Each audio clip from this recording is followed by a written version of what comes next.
she should be. And I'm sure that she's going to get into that at least briefly in this interview. But at this time, I just want to thank you for doing this interview with us right now, Ms. Hughes. Thank you so much for having me. I'm very glad to be here with you today. And just to give you a brief overview of who we're speaking to here, this is the individual that used to be the senior counselor at the World Bank, 20 odd years in at the World Bank. But I'm not going to say any more. I want her to tell you all about her background. Go ahead, Ms. Hughes. Well, I'm called the World Bank whistleblower, but there's actually a whole team of us. One of us is from Scotland, that's Elaine Colville, and the two of us teamed up and got statements up in the website of the UK Parliament.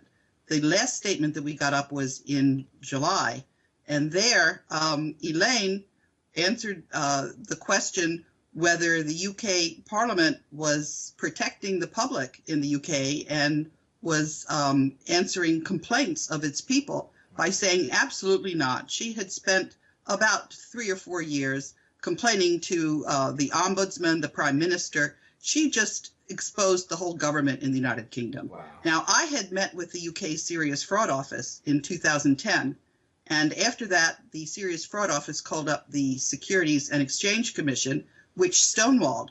So I told the UK Parliament that the Serious Fraud Office had not followed up properly, and then I answered another question that the UK Parliament asked. They wanted to know whether they should privatize things. And I said no, because there was a terrible cover-up of fraud and corruption in the very center of the financial system, and that this was going to land the whole world in a ditch, in a currency war, if the UK Parliament didn't do something about it. I said, I told the UK Parliament about this twice already, and they are just simply sitting on their hands. So no, the UK Parliament does not have a good complaint process because we are running out of time. Wow. And so that's, that's part of the way the World Bank whistleblowers work. The World Bank is one of the group called the Bretton Woods institutions. There's the International Monetary Fund right across the street from the World Bank. These two organizations were created in 1944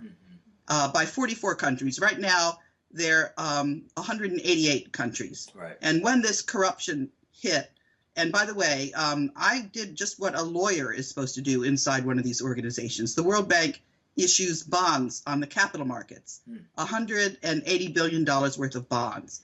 So all of the governments of the world are responsible for cleaning up the corruption.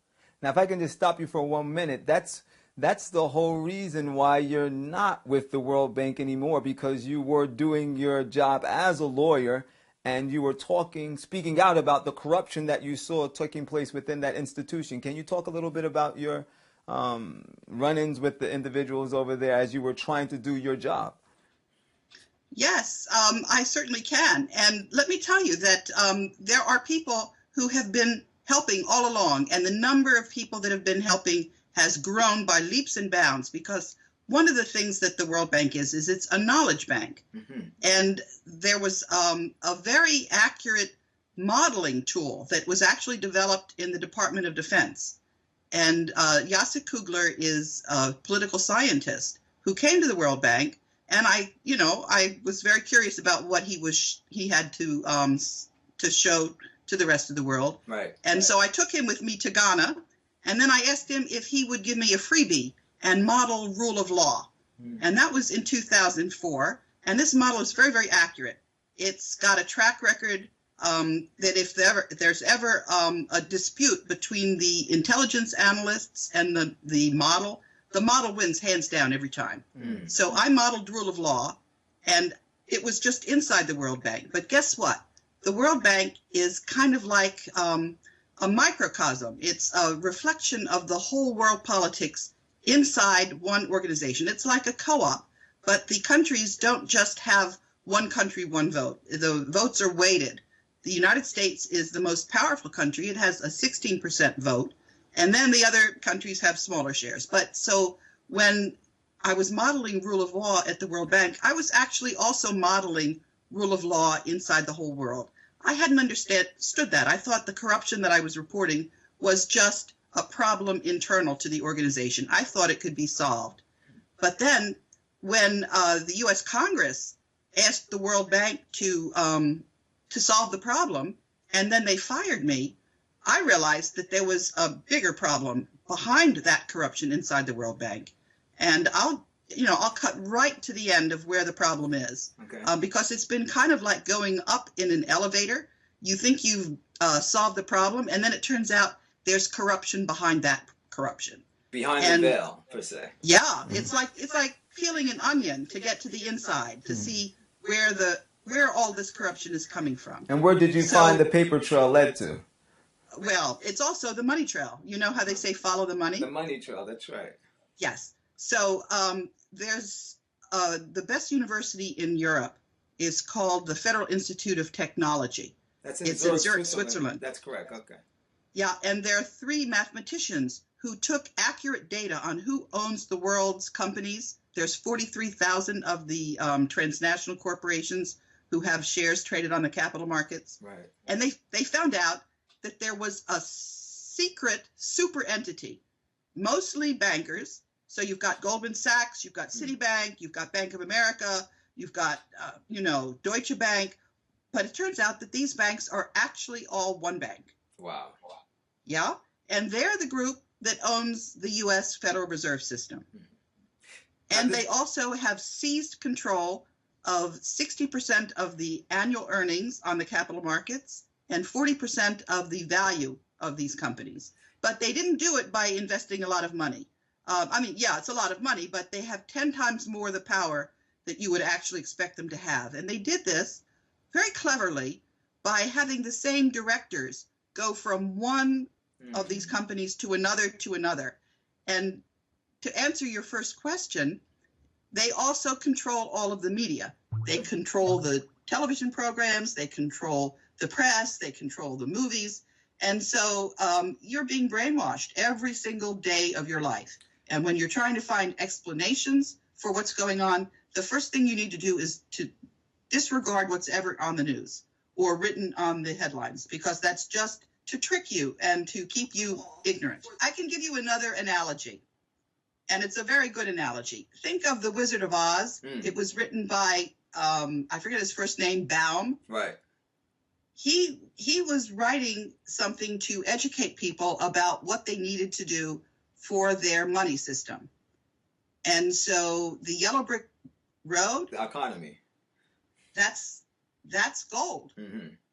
Yeah. And the Wizard of Oz is those groups I was telling you about that control the capital markets. They are the screen that the Wizard of Oz had. Right. That's what your media is telling you. And the dog Toto that pulls the curtain aside, that's me and the rest of the World Bank whistleblowers. And the world is now looking to see what the Wizard of Oz has in store for them. So let me ask you a question, because recently it just came out into the news that several billionaires in the United States of America, like John Paulson, Warren Buffett, Soros, they're beginning to take all their money out of U.S. stocks. I think Buffett just got rid of about 19 million shares of Johnson & Johnson, and then you have Soros that's gotten rid of almost all of his bank stocks, including in JP Morgan, Chase, Citigroup, and Goldman Sachs, which you just made mention of a minute ago. Is there something that they know that we should know? Yes and no. They've got a playbook, and they think that they're going to make the markets crash. They think that the U.S. dollar is going to become worthless. They've got a whole scenario worked out. Is that the direction that this super entity is trying to move our economy in right now? Are they trying to crash the U.S. dollar? Yes, but I can tell you that their playbook isn't, they're not calling the shots. We have, and I'll tell you how I know this, because I was telling you about this very accurate model that this political scientist, Jacek Kugler, who chaired the political science department at Claremont. Anyway, this model predicted that if we could get a country to expose this corruption, just one, we would then have rule of law. And that country was the United Kingdom, but it's not just the United Kingdom. For example, I was a witness at the European Parliament in 2011. I have been contacting the Congress on this corruption for many, many years. Before I was fired in 2007, Senator Lugar wrote 3 letters to the World Bank saying, don't fire this lady. He was very disappointed when I was fired because he knew very well when I went, before I went to the Congress, I stayed inside the World Bank, which is what a lawyer's supposed to do. I went up the corporate ladder. I went to the audit committee, which is when the Dutch government wrote a letter to the World Bank saying that they wanted the audit committee to look into the problem. Now, the French government, Pierre Duquesne, was then chairing the audit committee. And what Mr. Duquesne did was, instead of investigating the problem in the audit committee, he asked for there to be a study of something called the Institutional Integrity Department. That was the World Bank Anti-Corruption Department. Right. And so Paul Volcker came in, and what he did was he did a bogus study. You know, he did a study that's really more of a cover-up than a study. But in the meantime, all of the people that were working for the Institutional Integrity Department were trying to tell him what was really going on, and they were getting fired and intimidated. So there's a newspaper article. I don't know if you know Common Dreams, but right. Common Dreams has talked about what the people inside the Institutional Integrity Department were trying to tell Paul Volcker. And those people ultimately ended up getting compensated. But in the meantime, the Volcker panel study, which said that there was no corruption inside the World Bank, the U.S. kept pretending like everybody believed it. But what was actually going on was, at that point, there was a president of the World Bank, Paul Wolfowitz. And Paul Wolfowitz, when he came in and became president, he gave a huge pay raise to his girlfriend, Shaha Riza. And the board didn't like that. So they were firing Paul Wolfowitz, except that, do you remember what happened to Elliot Spitzer, the former governor of New York, who went to the New York Madam and then he had to step down? Right. Well, some of the executive directors, there's 25 of them. They represent the countries of the world. The biggest 8 economies each get their own executive directors. So that's Germany, France, the United Kingdom, Russia, Saudi Arabia, Japan. I'm missing one, but anyway, then the rest of the countries share executive directors. And these executive directors were being blackmailed because some of them had gone to the New York Madam. Some of them had spent money in their bank accounts that made them vulnerable. Wow. And I found out about this because in addition to having studied law at Yale Law School, I studied economics at the University of Amsterdam, and I speak Dutch. And I happened to be in Holland when the representative of the Dutch government, Herman Wijfels, mentioned that the board was being blackmailed. And then the next day, his predecessor, who was named Ad Melkert, and Ad at that point had left the World Bank board and was working at the United Nations Development Program. Anyway, Ad went on a television show in Holland, and they asked him, they said, Ad, were you being blackmailed too? And he said, well, I'm a boring guy. He said, but I knew other people on the board, and they certainly were very upset at this. So I came home, and I went to, first I went back to the Senate, and Senator Lugar's staff said that I should go to the Treasury Department. So I went to Kenneth Peale. I also wrote the dean of the Yale Law School. I said, have you lost your mind? You cannot be blackmailing other countries' diplomats like this, wow. Especially when this is not even a security interest, that Paul Wolfowitz should be free to give a pay raise to his girlfriend. How is this something in the national interest that you should be blackmailing other countries' ambassadors? I said, this is going to come home to roost. And I had spoken with Chuck Hagel, who was then the senator of Nebraska, and I was telling him how this model was warning us that we were going to lose our leadership. We were going to lose something called the Gentleman's Agreement, which was an agreement that the president of the World Bank would always be appointed by the United States. Just anybody we wanted, we said it, we'd get it. And the same thing for Europe. They would get the managing director of the IMF, International Monetary Fund. Now, these two organizations, they look like they're separate, but they're really, for all practical purposes, they're just two sides of the same coin. They have the same board of governors. That's the ministers of finance or the ministers of development from all of the 188 countries. Those people come together twice a year, And then you've got the board that's resident. And I said it's very clear that the way the rules work inside the World Bank, and because of this analysis that I had on rule of law, I said we're going to lose our leadership position. And I was so certain that that warning was going to be enough. But because of what I was telling you about the super entity, the cabal, right, that's actually hijacked the World Bank. But guess what? It hijacked the United States government. It hijacked a lot of other countries' governments. And that's what's actually happened. Multi-level corruption that you were looking at. So while you were in the World Bank and you're seeing this multi-level corruption going on, did anybody offer you a hand in the Ponzi scheme? Well, it's only relatively recently that people have started offering me anything. And every time that happens, it's not that I'm uncorruptible. It's that I have a big mouth. And so they'll offer me something that, sort of looks attractive. But before I know it, I'm telling somebody else about the fact that I've been offered this incredible bribe. And so it just doesn't work. Right. Well, and you have to also recognize what happened to the presidents that didn't want this Federal Reserve system to go forward. Let me explain how it works, okay? If you have the Treasury Department that's issuing the currency, then you don't have to pay interest on it. But if you have the Treasury Department issue a promissory note to the Federal Reserve, and the Federal Reserve then issues the currency, then this note that the Treasury Department issued, there's interest on it. And that's how the debt every year gets bigger and bigger, because we're going to be spending more money than we're taking in. And let me tell you how the tax payments work. Okay. This I couldn't believe in the beginning, but it's absolutely true.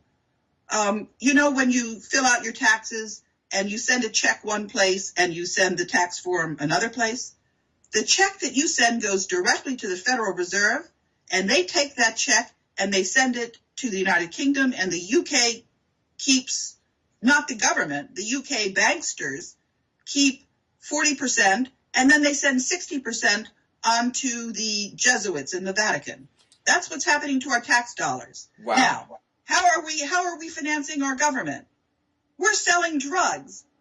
We're selling the drugs that we grow in Afghanistan. We never had any poppies there until the war in Afghanistan. You think with all the satellites flying over, they couldn't see where the poppy fields are? No, that's how we earn our money.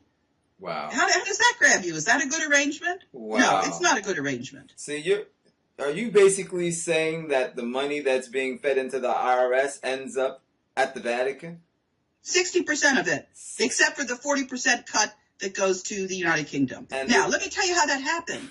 That happened because in 1200, the King of England borrowed a lot of money from the Vatican because of wars and signed a treaty that he would agree to keep repaying the money to the Vatican. And, of course, he never caught up.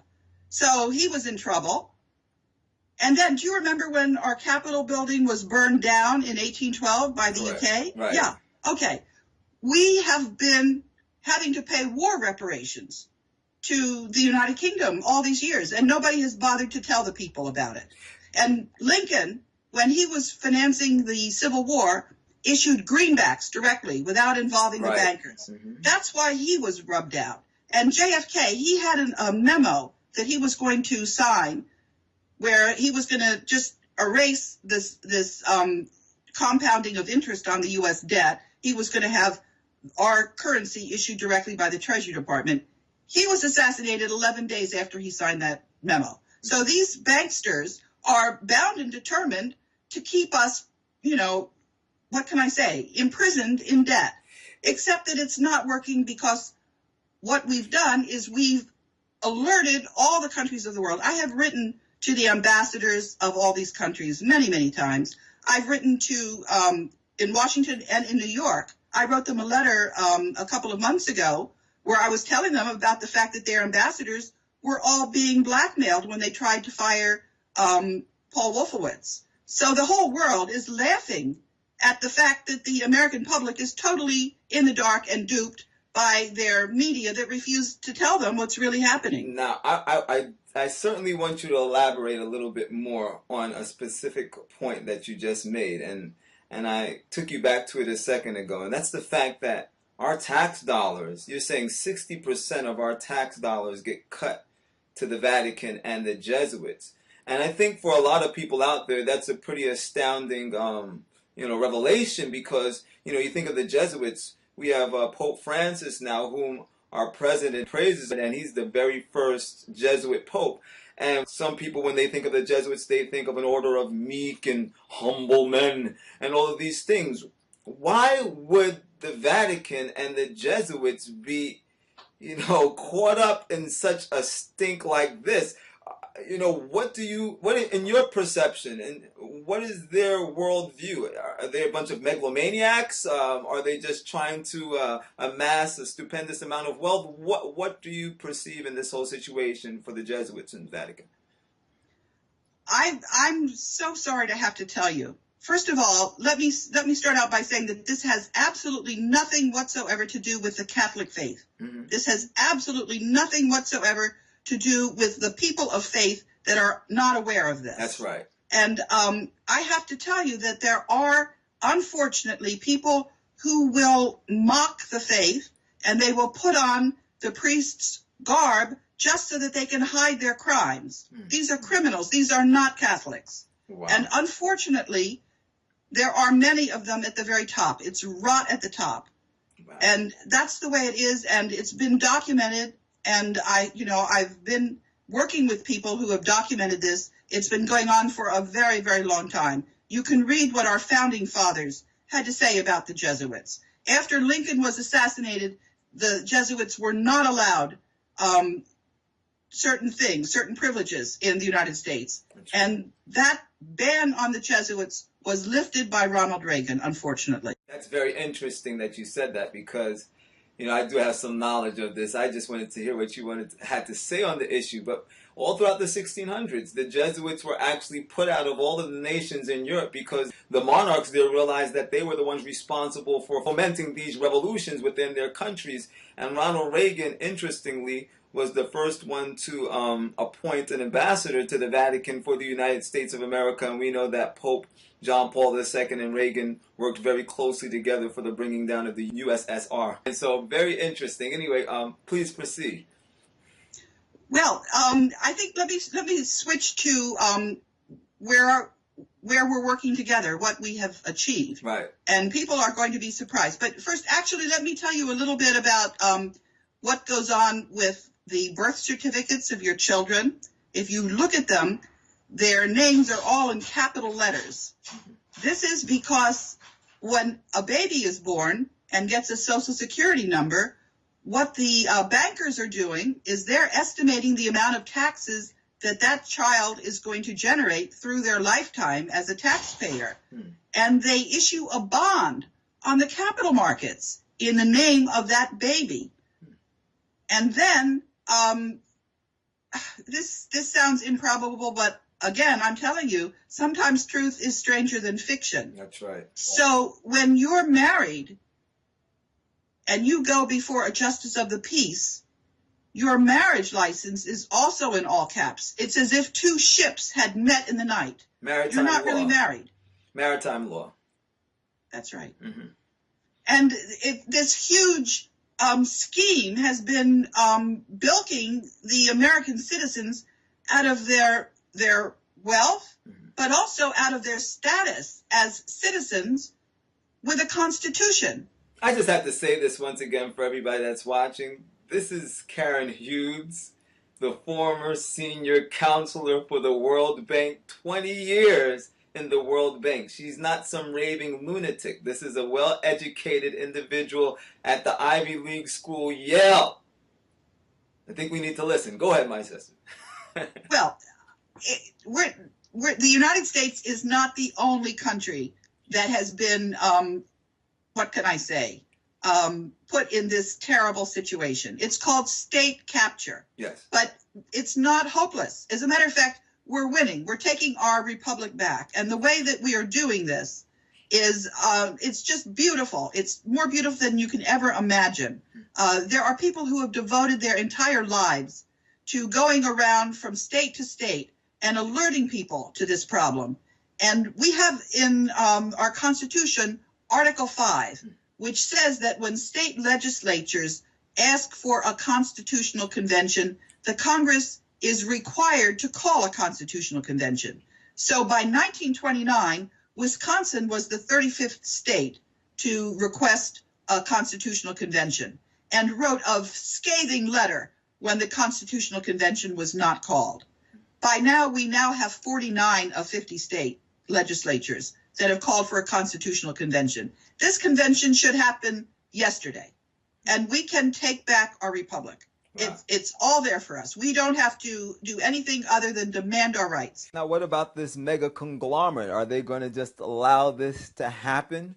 Do they have their cards on the table to try to make sure that they continue to operate business as usual? Well, remember when I was talking about Toto pulling the curtain back? Right. People are now looking at them and seeing what they're doing. So I'll tell you what happened last week. Two things. One is that all of the Congress was told to get on 4 airplanes, military aircraft, and fly to Florida for the funeral of one of the members of Congress.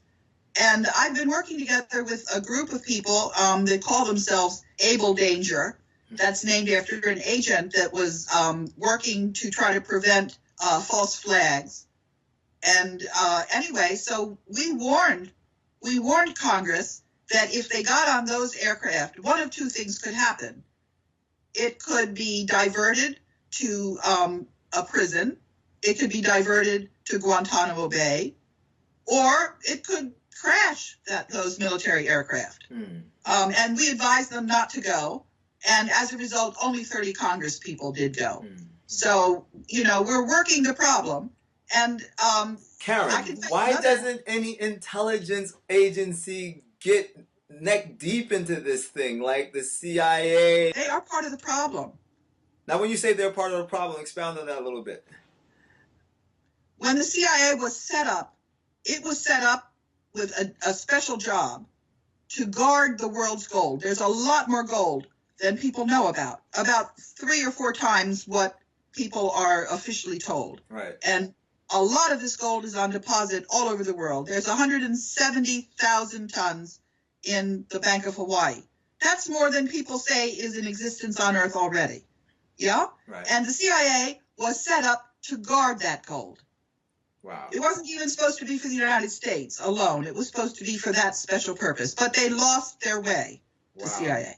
Well, at least why doesn't the CIA at least spank the Jesuits on their hands? What's the situation with that?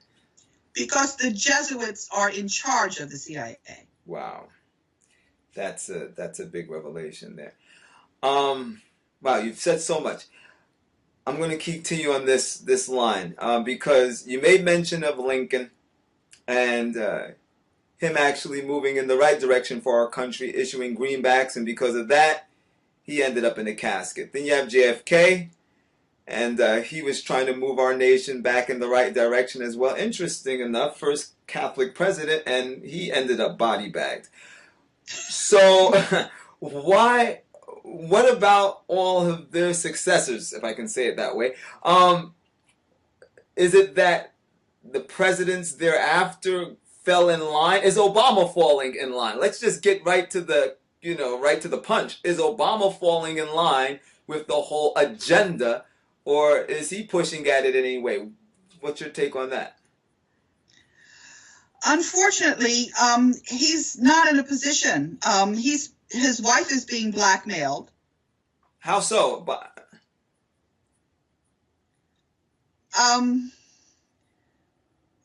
Because she has fallen for some what they call honey traps. Wow. In a hotel with 2-way mirrors, she has been compromised. I know what a honey trap is.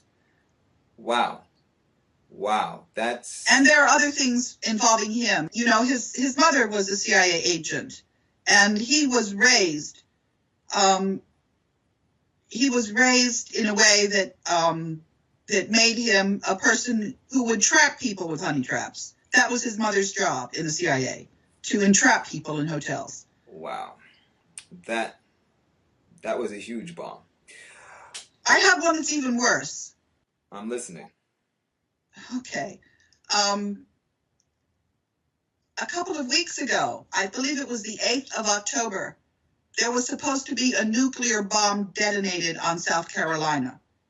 And 2 Army generals made sure that that bomb went off the coast, 600 miles off the coast, and detonated undersea. And those military officers were fired. And now, at this point, there are about 180 generals and brass that are being fired. And these are the people that are protecting the citizens of the United States. And a good evening to you on this Friday night. And we start with a developing story, a shakeup at the highest levels of the U.S. military.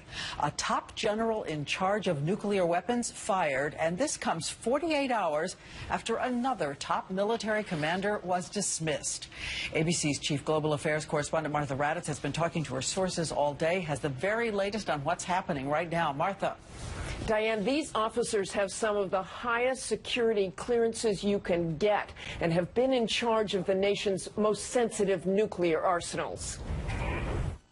A stunning chain of events. Today, Michael Carey, the 2-star general responsible for the nation's 3 intercontinental ballistic missile wings, fired from his command. The reason? Personal misbehavior on a military business trip. This comes just 48 hours after President Obama himself relieved the number 2 in command over the nation's nuclear arsenal over his suspected use of counterfeit poker chips.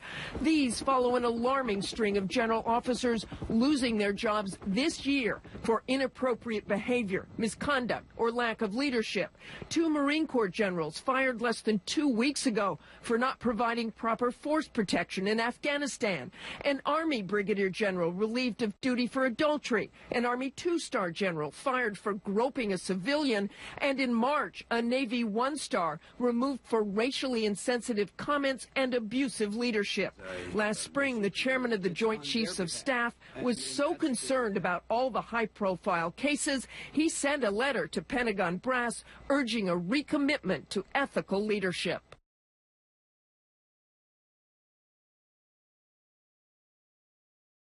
And that's why they're being removed.